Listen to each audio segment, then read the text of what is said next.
Hey, everybody. Thanks for joining me for another session of whatever this is. I have a few quick things I want to cover before we get into it. First, I really hope everyone out there is getting on all right as this crisis continues to accelerate. It's a challenging time for a lot of us in the community, and I really want to use this platform for good as much as possible. So if there's any way I can be of assistance, whether it's to source job opportunities, solicit donations, or even promote a small business, please don't hesitate to shoot me an email or send me a message on Twitter, and I'll see what I can do. To that regard, I want to highlight the business of a few friends and fellow Anderson alums, Elix. They sell craft beers and custom design cans by freelance graphic artists, and they have a ton of new designs out this week with all the profits going to support the World Health Organization. You can visit elix.com to shop for the beers there. That's Elix, Eliqs. And I really appreciated the great turnout last week and everyone's contributions. Once again, please share your questions for Professor Kramer in the YouTube chat, and I'll make sure that this week, as I'm taking the questions, I highlight and give credit to whoever's asking them. Last week, it may have appeared that all the questions were just from me, but I'm definitely sourcing the questions from the crowd. So we'll definitely do a better job of that this week. And got a lot of great feedback from the format last week. So glad everybody enjoyed it. And I look forward to continuing this. And I want to highlight that although right now a large portion of the audience is UCLA Anderson folks, and I've had UCLA Anderson professors so far, I'm definitely looking to open this up to people outside of that community. And I want this to be something that people can share with friends and family and coworkers, and allow them to get the learnings and see this platform as well. So to that regard, I'm looking to have somebody from the CDC next week, perhaps an infectious disease expert, to look at this from a different angle. I know the alumni relations department, they're going to be holding their own sessions, I believe, starting next week with professors. I think they're going to do it the same day and same time. So looking forward to some friendly competition there. Anyway, really excited for the guest today. He really needs no introduction, but I'll try my best anyway. He's currently the adjunct professor of decisions, operations, and technology management at UCLA Anderson. He's also the faculty director of the Easton Technology Management Center. He spent over 30 years as an executive in the telecommunications industry and even served in the Obama administration. Ladies and gentlemen, please welcome Professor Terry Kramer. Great. Hey, Mike, thank you very much. And I just want to start out thanking you for getting all of us together, because, these are truly extraordinary times. And in times like this, I think people want to understand what's happening and hopefully what role they can take in ensuring good outcomes here. When you and I chatted a few days ago about the potential of you and I having a conversation live here on Friday, my first kind of thought immediately went to the area about what role we should all take. What role should we take as citizens, being part of a community? What role should we take as leaders? And what role should we take thinking about the use of technology? As you know, I had a chance to work at Vodafone for quite a few years. I worked in the State Department as well, and then now teach at Anderson. And a lot of what I think about are leadership issues and technology issues and the intersection of the two of those. So let me start out. I'm going to share my screen here. I'm going to share just a few slides and then look forward to a live discussion here. I always like to just start with a scalar on what the issue is here.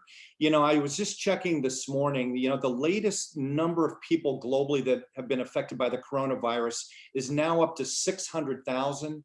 There's been 25,000 deaths. Here in the US, 90,000 cases of the coronavirus, more than any country now, including China. 1,400 deaths, et cetera. So the issues are huge. They're significant. And the reason I bring all this up is the severity of the problem dictates significant actions. The two should go together. So let me start out with a perspective, and then again, I want to get into what is the role of humanity, what is the role of leaders here, and what is the role of technology to support all of this from my own point of view. Just want to start out with what is such a unique trait of this coronavirus is it knows no boundaries. It knows no boundaries geographically. It knows no boundaries in terms of people's socioeconomic background, in terms of their occupations, in terms of their age, etc. And that kind of pervasive nature of it creates a especially big concern and a reminder that we're all in this together. Let me launch into, to me, this kind of idea about humanity. And, it's interesting, in my classes, we talk a lot about technology and technology strategy. I remember my days at Vodafone, we would think about solving problems in businesses. And a lot of times there's 10 or 15 things that are on the plate. And we sometimes get muddled thinking about what are the top things we need to be focused on. And being really clear about what is the top issue, to me, matters a huge amount. And so to me, I would go back to my college psychology classes, learning about Maslow's hierarchy of needs. And all of you probably remember this, about thinking about the base level of Maslow's hierarchy, which says that all of us need basic shelter and safety and our well-being. And then as things progress, we can focus about economic gain and education and being self-actualized. But in this scenario with the coronavirus, our lives are at stake. Our fundamental well-being is at stake. And I think being clear that that has to be the number one thing that we address. And we'll talk in a minute about other issues, including economic issues, which do matter a lot. But I'm a fundamental believer this base need about our health and well-being has got to be first. The second issue is the ability, and in some cases willingness, of people and organizations and countries to deal with this virus has really varied a lot, and it's good and it's bad. There's certainly a bunch of great success stories. Interestingly, looking at China and Taiwan and Singapore and South Korea, there's some amazing success stories of, once they knew the coronavirus was out there, very active actions to really suppress the coronavirus. And a lot of it showed up in active testing. It showed up in quarantining people immediately. It showed up in setting up hospital beds immediately. Some actions somewhat heavy-handed, but some clear early examples of dealing with the coronavirus effectively. There are also some tragic cases of people, again, individuals, nations, et cetera, not dealing effectively with the coronavirus. We don't need to look further than looking at Italy and the incredible death rate that has occurred there. Now, the solutions, to me, require a big focus on community and on society. And I'm going to get into this theme a little bit more, but I think it's got to be a big part of the story. So the number of great stories of heroism and serving one another, to me, has been incredible. And they're across the board. I mean, I would start immediately with our healthcare workers who day in, day out are subjecting themselves to the coronavirus, but are serving patients, they're serving communities, et cetera. The number of companies that are trying to do great things. Hertz Rental Car is providing free transportation to healthcare workers to make sure they can get to work. My son works for LinkedIn.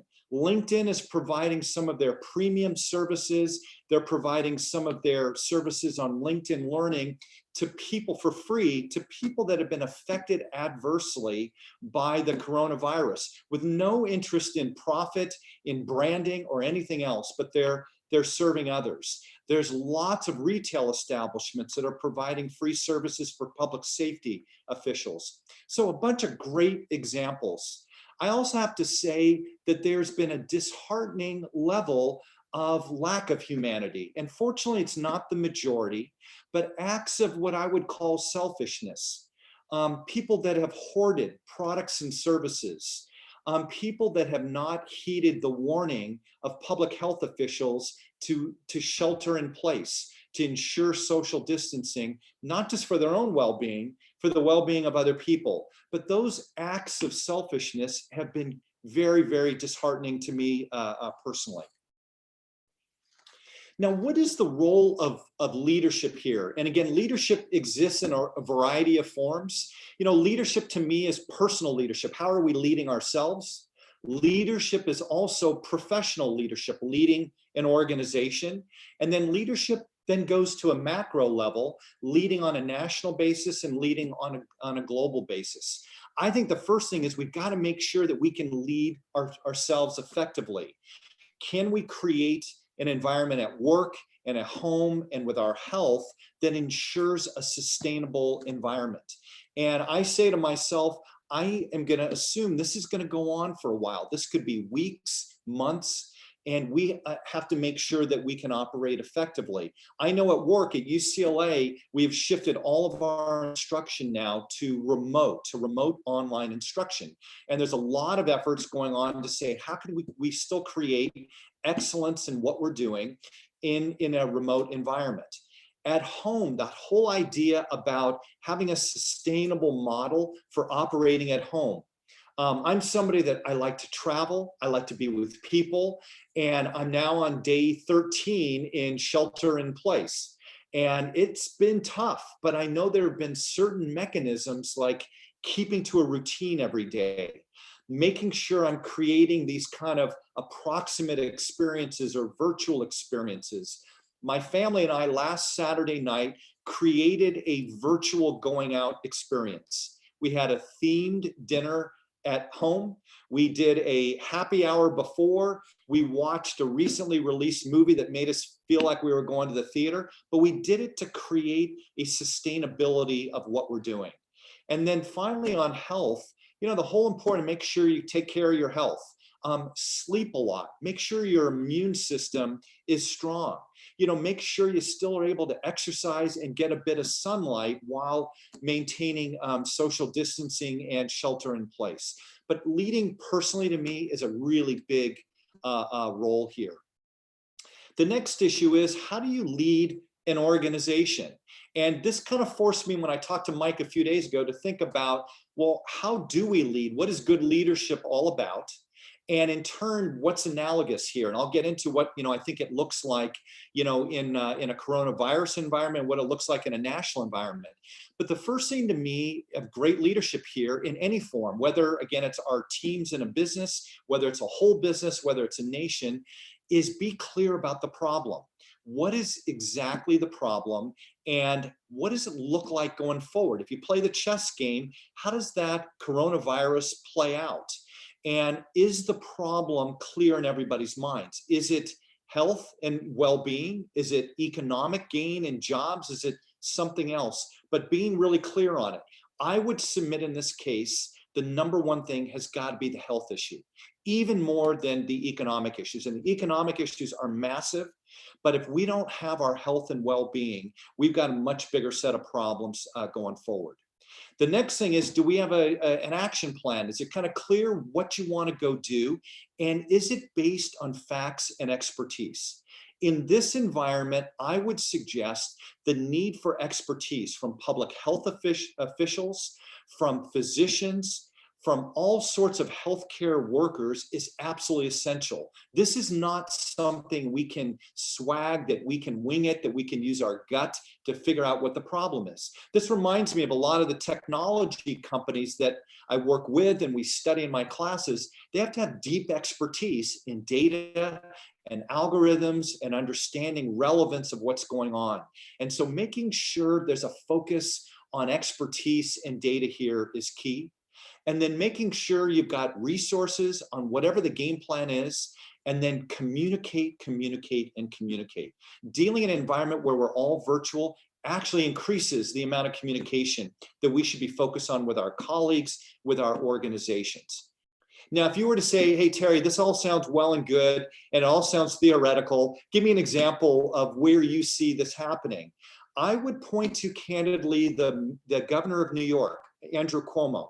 There are daily briefings in New York going on about what the coronavirus looks like, what the severity of the issue is, what the trends are, and what resources are needed, and where do you go from here in that whole environment. He's got daily press briefings, and I'm not saying the situation in New York is a good one. It's got the worst number proportionally cases of coronavirus, but the leadership there to me looks good.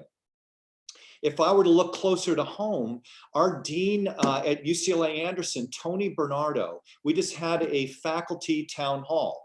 And he started with it acknowledging the severity of the problem, because everybody's worried about what's going on today.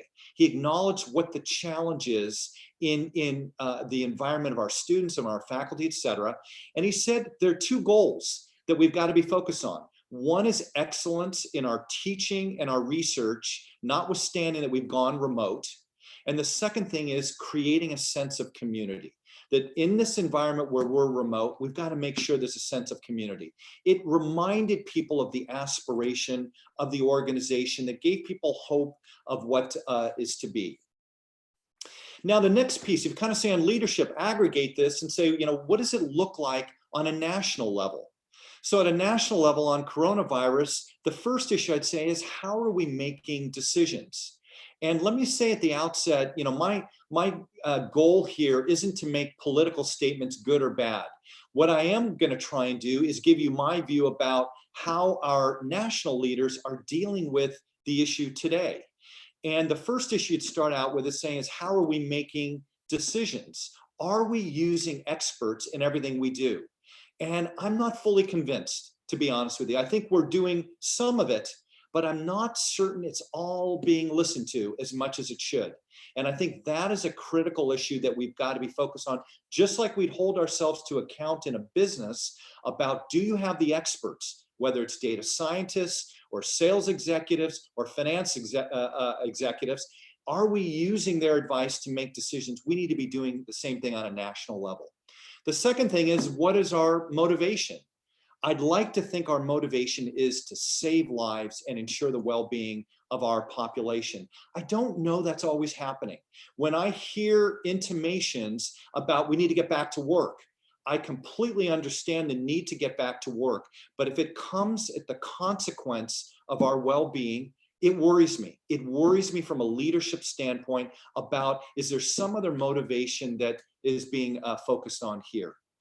The role of states versus nations.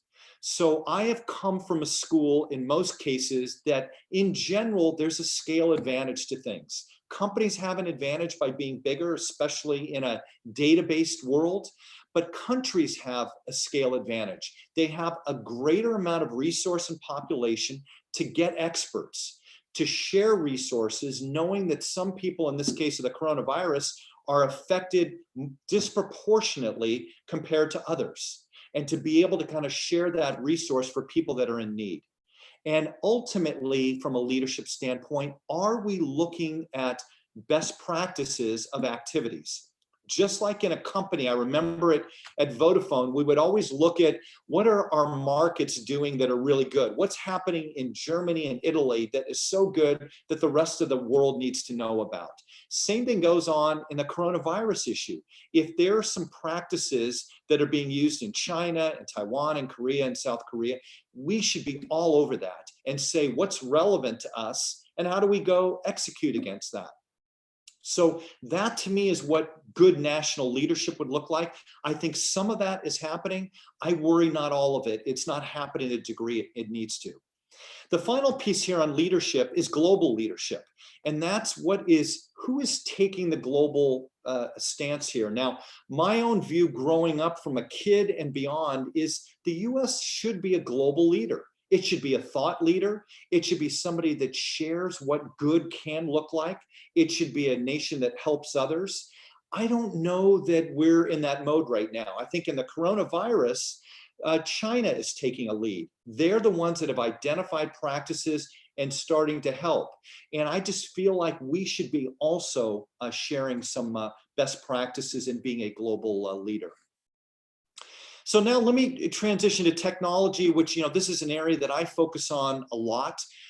Technology to me has been an amazing weapon in dealing with the coronavirus. So the first thing you look at is you look at high-speed internet, just that alone. And if you were to go back 10 years ago, if we had the coronavirus 10 years ago, can you imagine what our lives would look like in that environment trying to deal with a coronavirus, not being able to effectively work remote, not effectively being able to do Zoom video conferencing, et cetera.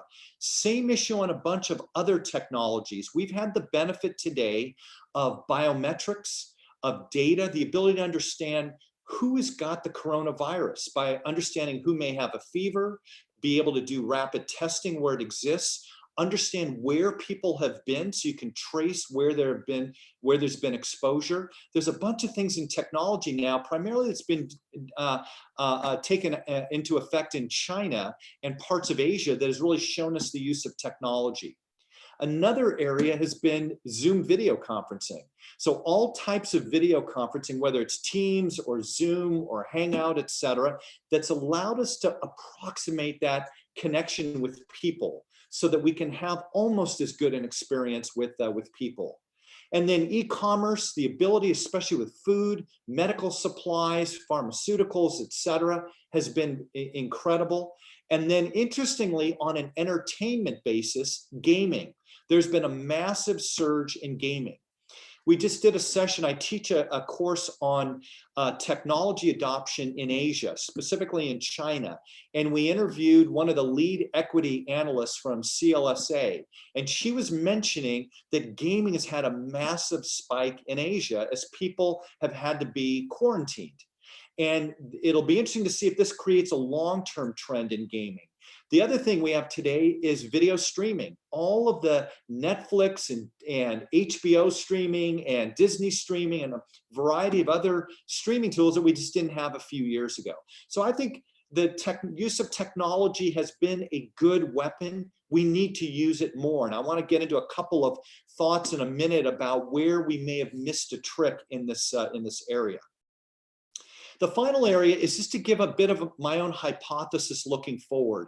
I think one of the questions all of us have to do is say, how are our lives going to change after we get through all this? And we will get through all this successfully, but I think it's going to have a marked change on our whole psyche as a nation, as a world, as individuals, et cetera.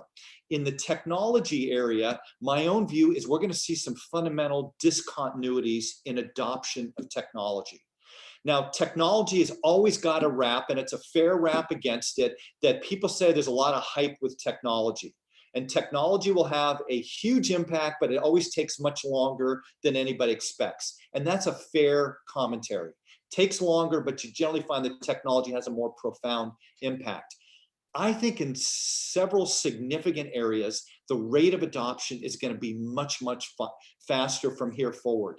The use of video conferencing, e-commerce, I think, will take a huge trajectory up. It's already grown a lot, but it's still, as a percent of total purchases, still fairly small. And then gaming and the use of gaming online, et cetera, I think we'll see some fundamental increases in the adoption of technology long term. Let me leave you with some final thoughts, and then we'll go to questions here. My view is in our lifetime, this is going to be the crisis of our lifetime. I hope we don't have more going forward from here, but this crisis to me is huge. It's broad, it's deep, it's global, it knows no boundaries, et cetera. And so there's a lot of things to be very concerned about. Now, we will get through it, but I think as good leaders, we are faking ourselves to put a positive spin on any aspect of what's going on here. I think we've got to keep reminding ourselves here about Maslow's hierarchy. The number one thing that should matter is our well-being, our physical health. If we can't protect that, everything else is moot. I believe another piece of this is the role of government and communities has gotten upweighted from the coronavirus. And I actually think it needs to and will get upweighted for the intermediate term, as opposed to all the good things that we do as individuals. But I think this role of the collective is going to get much greater.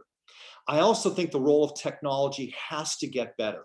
This is the beauty of being human beings and having intelligence and understanding impact on things, is that ability to advance technology to solve some of our biggest issues. And whether it's in healthcare or whether it's in education or whether it's in transportation, it's huge. And then the role of China on a global stage. I certainly see it in the technology area and the things that I teach at UCLA, but I think we're just seeing it more broadly here. And again, the coronavirus has been an example. Final thought to leave with you, and maybe it's the most provocative one, but I think the benefit of these sessions is to really advance a discussion. And basically, it's the idea of what is the ideal balance and role difference between the individual and society? And do we have the balance right between the role of the individual and the role of society? You know, in the US, we've had the good fortune of kind of growing up as a nation in an individualistic way. You know, we've had entrepreneurs on a business side. We've had lots of freedoms that have been afforded to us, et cetera. And that's created a huge amount of gain. But like every organization, you have to always keep looking at the world around you and how that world is changing. And I would submit that this is a call to action with the coronavirus of stepping up our commitment to communities, to society, to the planet broadly. And candidly, some of that may mean that we're going to have to subordinate some of our individual interests for the quest of advancing society. And let me give you an example of this in the technology world. Having a discussion about the use of data to support public health solutions. We, for many good reasons, have had a lot of protection around our personal health data. But I would submit there's got to be a more open discussion at a time like this about the use of data that can start predicting and eradicating major diseases. And I think, again, this may be a seminal point as a nation, as companies, and as a planet, that we're going to start thinking that kind of going it alone in every respect as individuals and as nations, et cetera, has got to get lessened, that we're going to have to take on a bigger need. So let me stop with that and the thoughts, and Michael, I'll turn it over to you. Thanks, Terry. That was great. You were talking about the effects on society, particularly from a technology angle, but how do you see this impacting the way we interact with each other going forward? Like I can picture people being very averse to large public gatherings. Like as I'm sitting through this and watching TV episodes and I'm seeing people very close to each other, I feel like an instant reaction. How do you see this playing out once this is all over at some point? You know, I definitely do. And I was always a culprit. My wife would remind me as an example, she always would tell me, wash your hands more often, because I fly and I wear contact lenses and I'm rubbing my eyes and this and that. And this coronavirus, I think for all of us, is going to make it more clear the issues about cleanliness, the issues about physical proximity with one another, and how we have to protect things. And by the way, we're only 2-3 weeks into kind of social distancing. Can you imagine, assuming this goes on for weeks or potentially months, how it'll change how we look at social events, big social events, when somebody isn't feeling well? Now, I also feel, Michael, it's going to change the view about doing video conferencing, and the willingness to do that and not thinking of it as being so alien, and a way of connecting. One of the things that I require in my classes, as an example, is people have their cameras on. I want to feel the connection, knowing I can't be with you physically. I want to see your body language. And I think we'll have new norms in that area about, audio conferencing needs to be lesser and video conferencing needs to be greater. Yeah, I definitely see it in my workplace. Everyone's getting a lot more comfortable sharing their screens, way more than they used to. I had a question come in from Koi Dang Pham. He was asking, given the major gig economy workers affected by the economic crisis, what do you think is the corporate role and responsibility of companies like Lyft and Uber to help these workers out, given that they're kind of considered individual contractors right now? Yeah. So this is, to me, part of the act of humanity and leadership, is that we are all going to have to expand the boundaries of what we do. And by the way, on this, I'm developing a new course on technology and society. And I think one of the major messages is the role of the CEO and the role of the leader has got to get bigger. It's got to start thinking about societal issues. So if I were to give you an example here, the future of work, in most cases, my own view is that there will be notable loss of work longer term. because of autonomous vehicles and virtual assistants and call centers and a variety of other things. And businesses are going to have to take a bigger share of retraining and providing assistance. Now, let me also say with all this, Michael, that, when we were talking about kind of the role of humanity here, when people, I feel, I'm going to be harsh for a second, exploit the current environment, and as individuals and as consumers, they immediately want a rebate because there's been some lessening of service provided by companies. I think all of us as consumers and individuals need to back off of that. So one of the things that went through my mind, we belong to a gym nearby, and I'm sure they're getting a bunch of people saying they want credits and rebates and all that. But in the note the general manager sent out, he said, we're having to furlough all of our employees. Well, who's taking care of those employees? And maybe we owe it to kind of help those companies, help those employees. So the answer is yes, there's going to have to be, I think, a greater effort by the companies to support employees for a more extended period. There's going to be a need for government. And again, this gets into the future of work, whether that long-term looks like universal basic income or some sort of redistribution. We need to have that. And I always like to say this when I get into this, Michael, is I don't say these things because I like to sound moralistic or overly ethical about things. I'm saying it from a pragmatic basis that when workers don't have a good living, it hurts everybody. We need a vibrant middle class to do all the great things that we're doing. So we need to all own the problem. And I think it's going to mean businesses, it's going to mean consumers, and it will mean the government. Yeah, it's definitely going to take efforts from everybody to get through this. I had a question from Patrick Ryan. He asked about COVID's creating a lot of new commercial opportunities like touchless technologies, testing and processing, distance education. Where do you see these ideas being pitched, and how can entrepreneurs and investors get involved? Yeah. So the area, if I were to give you the area that I am most excited about, would be the health applications, not just coronavirus, but broadly health. I got a note from my dermatologist as an example that they're using basic telehealth to take images of, if you feel you've got a mole or you've got, some skin ailment or an allergy, they can start doing basic identification. So I think this ability right now to use technology through data, through image recognition, through the analysis of a lot of data, to create the ability to provide better diagnostic capability is huge.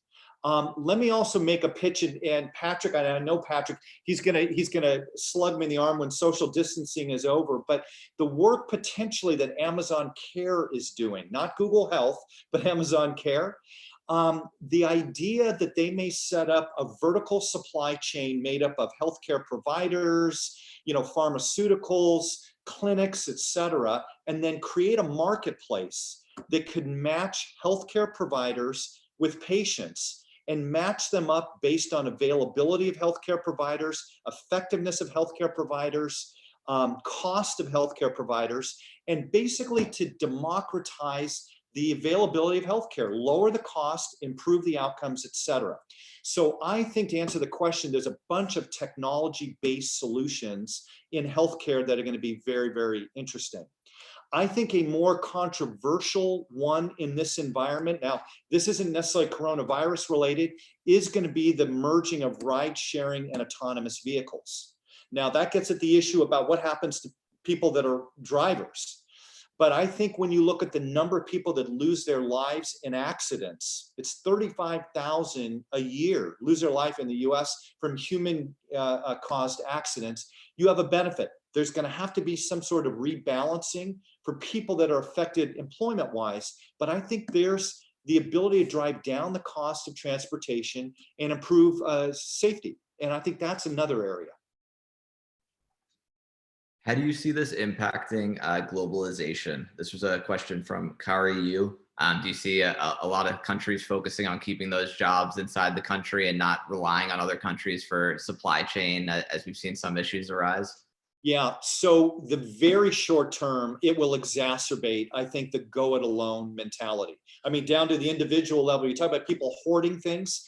That's going it alone at an individual level. And at a national level, it's saying, we're going to go solve this problem ourselves. By the way, without putting all the dire things on, when the coronavirus gets into more of the developing markets that don't have the public health networks that we have here in the US or parts of Asia already have, or Europe, think about what the impact is going to be there. So in the very short term, I think the go it alone is going to get stepped up because there's probably some human kind of visceral reaction. But I'd like to be an optimist on this, that I think the coronavirus, as we get through it, is going to be a wake-up call that you need globalization. You need specialization of labor. You need sharing of practices. We have one planet. Without sounding too trite here, we have one planet, and we need to optimize that planet and the existence of the planet. And I hope your generation, making a little pitch, will advance all of this. I think the coronavirus may create the discontinuity to accelerate it. This one came from Superfin, and this is something that I was hammering on you the other day as well. Shouldn't leadership also encompass planning for extreme events like this in advance rather than reacting? So we were talking about this the other day, and I was saying how we have banks that have strict regulations on stress testing for unprecedented events, but we haven't seen the same thing in the healthcare industry, obviously, for preparing for a pandemic like this. So how do you see leadership playing into that? Yeah, it's absolutely an imperative. And candidly, when I used to be at Vodafone, when I sit on boards, I always say, to the people that I'm working with, listen, shit's going to happen. Excuse the language. Bad things are going to happen that is exogenous in nature, and you're going to have to deal with those things, but they're not your fault. But the things that are self-inflicted wounds, things that you should have known about, things you should have managed, those are inexcusable things. And to me, that ability to say, I'm going to look out in the future, and I have to have some basic scenarios of what's happening. We do it in my class, by the way. We talk about it on a competitive level. We talk about dynamic competition. So we say, well, I want to launch this new business. And is Google already there? Is Amazon already there, et cetera, et cetera? But the question is really, but who might go into the competitive environment in the future? Not just who's there today. And your job as a good leader is to anticipate. It's not an easy task. But the failure to fully anticipate what's happened here, to me, has been a big concern. And again, I would actually put it more on our public health officials, that I think a lot of resources were stripped out of the system. I think a lot of the experts weren't listened to. And the basic preparedness, like we have here in California, you think about earthquake preparedness, and you better be good at that. There should have been a broad look at this. There's a really interesting interview, by the way. Bill Gates was interviewed, and he, already kind of forecasts something like this, has some very thoughtful views about what needs to happen from here. So the answer is yes, yes, and yes, about the need of the system to have planned ahead better. Yeah, 100%. I mean, you see all these experts who have come out and they've shared their studies and talks that this has only been a matter of when, not if. So it's definitely troubling to see. We had Swaroop Raju. He asked, you often hear recessions accelerating the death of industries already on the way out. What industries do you see going away after this crisis? Yeah, interesting. So I think it will accelerate disruptions of certain industries. So retail businesses that don't have a credible online strategy, I think will have a challenge. I think there are also a large versus small company. There's just an article that Marco Inciti from Harvard Business School just wrote. He and Kareem Lakhani are doing really interesting work at Harvard regarding the role of AI and how it's repurposing companies in their competitive position.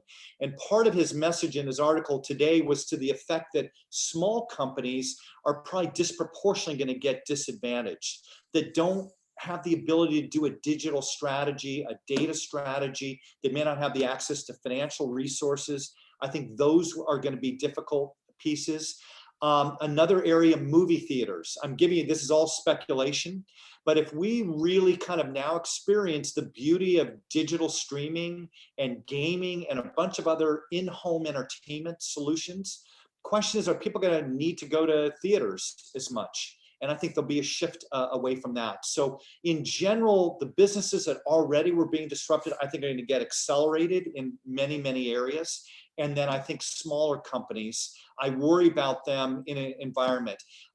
Final thought, by the way, if you haven't already read it, McKinsey's done some really interesting work, McKinsey Global Institute, on superstar nations, companies, and individuals. And it's a fairly alarming and insightful look at the requirements for scale, for technical capabilities that's going to drive winners and losers. And those are going to be nations, those are going to be companies, and those are going to be individuals. So I do think that is going to get accelerated in the environment we're in. This one comes from Luis Preciado. Obviously, mental health has been a huge topic even before this crisis, and it's a highly fragmented space. With isolation, many people are left on their own because orgs can't scale up given lack of funds. How do you see this fall into the fold as health gets more integrated? Yeah, so let me talk about mental health. I want to make sure I'm being responsive to the question here. So the first piece I would start with is the role of leaders to deal with people all around them that are going to be experiencing a certain amount of anxiety or depression, et cetera, in this environment. And the job of leaders to understand that and deal with it, to me, is absolutely key. So this is the idea about video conferencing wherever you can, regular check-ins wherever you can, that ability to try and approximate connections. Because one of the things that happens is people feel isolated. By the way, one of the most extreme cases can be people that are old, that are much more susceptible to coronavirus, but also are people that should not be exposed to others. So that whole idea to me is a big, big risk. So what are the jobs of leaders to make sure that your members of your team, your colleagues feel connected is one angle on it. A second one is the role of technology. So there's some very interesting technologies that, similar to the example I gave you with my dermatologist, that can do basic screening, whether somebody is experiencing anxiety, depression, et cetera, requiring a mental health professional. Basic biometric capabilities, basic responses to certain types of questions. I sit on the advisory board of a company called TechSpert that's trying to work on this very issue. So I think there's going to be a bunch of things in that area that is going to be required. Hopefully that is responsive to the question. Melody Akbari asked, as we own in on the most efficient work from home processes, do you think this will change work behaviors and norms for the workforce? So you touched on the prevalence of video conferencing. What other ways do you see this changing? Yeah, so first of all, the video conferencing to me is a huge one because I think the quality of interactions have been poor, or people have put stuff off that hasn't really driven things. I think tangentially, to be honest with you, looking at this coronavirus pandemic has suggested why the use of data and insights is going to have to ramp up in everything that we do. When you see the magnitude, the depth, the seriousness of the problems that we're dealing with, using our gut, and I'm not saying that judgment and gut aren't required somewhat, but over-indexing on that, I think, is not good. And I think we're going to have to rely more on that ability to kind of use data in what we do. I think culturally, we have to get comfortable that virtual is okay. That I'm giving an example in my classes. In my classes are heavily case-based, and you probably know the pain of it, Michael, but I do cold calling in my classes, and you got to speak and all that. And, you know, when shifting to this, one of the things I said to my colleagues is I said, don't apologize for online education. Your job is to keep the bar high. And so the question is, can you approximate that live interaction by hands up, forcing people to speak with their class, et cetera, and just do it in an online environment? I think we'll become more comfortable with that and less apologetic about technology. And I think, again, that will advance things. And by the way, in education, that ability to use AI and image recognition to understand, are students engaged? Are they understanding? And to course correct is really good. I always joke in my classes, I use manual AI to determine if my students in class are on their laptops or their mobile devices doing something other than taking notes. And I can tell by their eye motions how fast their eyes are moving. I think all these are going to become tools to create better experiences with online. I have fond memories of the cold calling, as well as getting to show off my singing voice anytime I walked in late. That It's was, good for you, and you survived and prospered. yeah, yeah. Didn't start the singing career as I anticipated, but we'll see what happens. I have a couple questions related to China. You touched on it earlier, but I keep coming back to this thought when you see the acceleration in cases in the Western world, and you see how things have turned out in China. And obviously, it seems like there's a chance that things could spike up once again. But this acceleration that we see in the Western world, I see it almost as like a price of freedom in a way. Like when you think about China and more of an authoritarian regime, obviously a lot of drawbacks there, but when it comes to being able to put an end to a crisis like this, or better control an outbreak, there's obviously some benefits. What are your thoughts on that? Yes, so there is a trade-off there. So first of all, let me, on the China thing, I think we immediately run to the authoritarian piece, and it is a very marked difference. But I would first say that part of why China's been successful has been to get the resources deployed quickly and significantly. So part of the issue when I was raising about kind of federal versus state is this whole issue about, well, I'm just going to let people kind of go figure out this issue at a state level or a local level is not as effective because you're not harnessing global resources, global capabilities. So part of what China did is they built makeshift hospitals and beds very, very rapidly. And they triage their patients very rapidly, and they quarantine people very rapidly. And part of that is a resource and a scale issue. Isn't per se yet a authoritarian issue, it's a resource and a scale issue. Then separately, there is a more, whether you call it authoritarian, it's basically saying the needs of the community, because this is life or death, that people have to adhere to the instructions that are being given. And again, this is where there's got to be a bit of a trade-off. When I see people in San Francisco and New York congregating in parks, even in the community we live in, where people are playing tennis, and I think you shouldn't be doing that. And even if it doesn't matter, your own health doesn't matter to you, you're going to be a carrier to somebody else, and not tolerating that. If you call that authoritarian, maybe it's authoritarian, but if this is Maslow's hierarchy, you're taking care of those basic needs. And China, without getting into a whole diatribe, China has lifted 95% of their population out of poverty.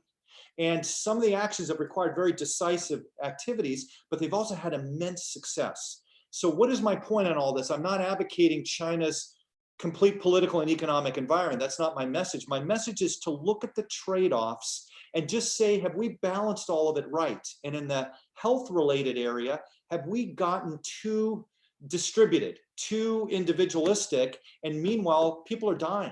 This is affecting people's livelihood and affecting their physical well-being. That, to me, is where the discussion needs to lie. Where do you see the relationship between U.S. and China going from here? We've seen a lot of ups and downs. One day, Trump's calling it the Chinese virus. The next day, he's praising their response to the virus. How do you see this playing out in the next months and years? So again, I don't want to turn all this into a political discussion. I don't think it's going to change with President Trump in office, whether it's good, bad, there's a mixture of things, but I don't think it's in his DNA. I was shocked, to be honest with you. President Xi and President Trump have not talked since January, apparently. When I read that, I was floored. So, and I think to myself in my professional career, when I was at Vodafone, if I was in a business that wasn't performing well, if I got egotistical about it and said, well, I'm not going to talk to the businesses performing well and at least get best practices, shame on me. And I think we need to be actively listening, talking wherever the best practices are. And whether that's China, whether that's Singapore, wherever it is, we need to be taking on those experiences.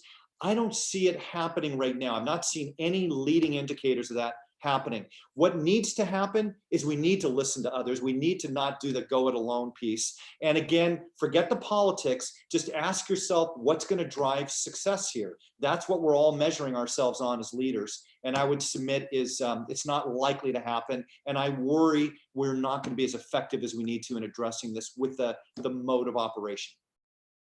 Sarala Peach asked, what should governments, nations, and technology companies do to ensure the transparency of health issues, whether it's the numbers and statistics and updates in the case of a global pandemic like this?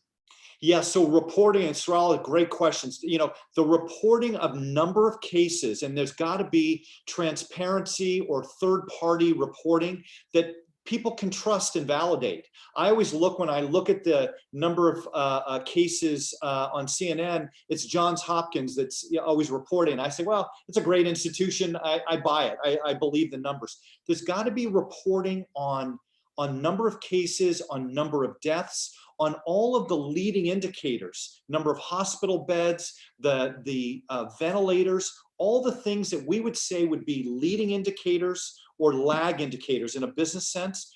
Those things need to get reported. And what should happen from a use of data is you want to be able to look at the relationship of the data and saying, based on these actions, these are the things that are going to create the effective outcomes. Based on somebody where they've been. By the way, with mobile technology, you can identify, again, this gets into a privacy issue, but you can identify where people are and where they've gone so that you can notify people who's got the coronavirus. So if you could start understanding who somebody is and where they've been, what treatments they've received, genetic background, and correlate that to a healthy outcome on the coronavirus, you've created a much better insight. That should be the order of the day. But like good leaders, you better put the vision out, you better explain what you're trying to achieve, you better resource it, and you better have some tolerance for some risks and mistakes along the way to get to that great outcome. Short of that, you're not solving the problem well. From Deborah Liu, if you could advise our current national leadership, what would be the top 3 directional points you would share? 2 or 3 things. Be clear on the problem you're solving. And be clear in terms of what matters most. Saving lives matters most, I would submit here. Number 2, listen to the experts. All of us as leaders, we always talk in our organizational behavior classes and leadership classes, surround yourself with smart people and listen to them. We can't be experts in every area. If we put our gut and our spin on every single thing, we're going to make some really bad decisions. You got to listen to the people that are experts in what they do. So number 2, do that. Number 3, put your money where your mouth is. Resource things. And if you resource things, you're saying, I believe in what these actions are. And if you do those 3 things, you're much more highly correlated to get a good outcome. That would be the advice. From Ariel Hanahav, a fellow Cisco guy, with an evolving adoption and comfort with increased virtual working practices, as you mentioned earlier, how do you foresee organizations shifting their practices around performance evaluations? Through performance evaluation. So first of all, I think performance evaluations independent of location now, so virtual or not, the use of data there should be really, really good. So just like with recruiting, there's biases that get injected because people have views about what's a good school or a good company, or, Michael's a really smart guy, so he should be, getting a good rating and blah, blah, blah. If you just use data about what was the goal, what was the outcome, how do people feel about that person, and strip the name off so there's no bias of the name, and just say, how is somebody doing? I think that, to me, is going to be how performance management should evolve. It should be much more cause and effect oriented, because you can have enough data to be able to say, they do this in agriculture, by the way. You look at weather patterns, you look at soil conditions, you look at crop prices, and then you say, this is what I'm going to plant when. If you were able to look at all those external things and say, based on all that, how has Michael performed at Cisco? Based on customer buying habits, based on, success of product performance, et cetera. That, to me, would be a really good way to do it. I think that should be the way that we evolve it. Much more data oriented, much more real time, and much less gut and personal in orientation. Makes sense to me. So I'll leave you with one more. How do you see this playing out over the next 2 or 3 months? I can foresee like states starting to close their borders to each other. What do you think? Yeah. So, first of all, at a macro level, we will get through this, right? So, we are a great nation and a great planet, and we will ultimately get through it. The variable issue is how quick and how much loss of life and human impact is there.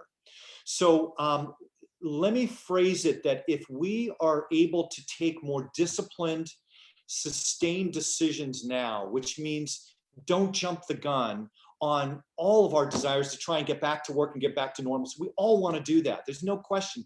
But the extent at which we stay disciplined about looking at the stats, how many people are afflicted, what is the growth rate, what is the death rate, and based on that, then take the decision when we go back to normal, then I feel good that we'll get back to normal. But superimposing gut and judgment and not listening to the experts, I worry about that. Because the nightmare scenario, I believe it was the Spanish flu, 1918, they had a false sense of security. The death rate went down in the warmer months, and then it really went up in the fall. And if we all as leaders were part of going back to the normal in the summer, knowing there was a huge risk that things were going to get worse in the fall, shame on us as leaders. We don't have the right to take people's lives. So that to me would be the variable item. And that says to me and all of us, stay the course, be disciplined on what we're doing. We will get through this. And what we're solving for is a sustained improvement. It may require some pain over a short period of time, but we'll have a much bigger gain. And by the way, organizationally, if we solve this thing in reasonable order, it'll create a new level of confidence that we can deal with big issues. And that's what leaders do as well. Yeah, that would be my hope. Like at some point, we're going to face a pandemic with probably an even more deadly disease than this. So if we can get everything lined up right now and be better prepared for it going forward, then hopefully we can look at this as kind of almost a blessing at some point in the future. You got it. It's a great philosophy, great way to look at it.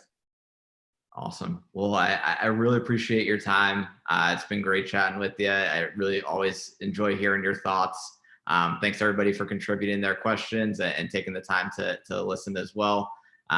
Going forward, if anyone wants to get informed about new sessions like this, I have a sign up sheet in the descriptions on the YouTube channel where you can give me your email and I'll send you an update. You can subscribe, you can follow me on Twitter, any way you want to get that information. So thanks again. Thanks to you, Terry. Thank you. Thanks for organizing. Thanks to everybody. Good discussion.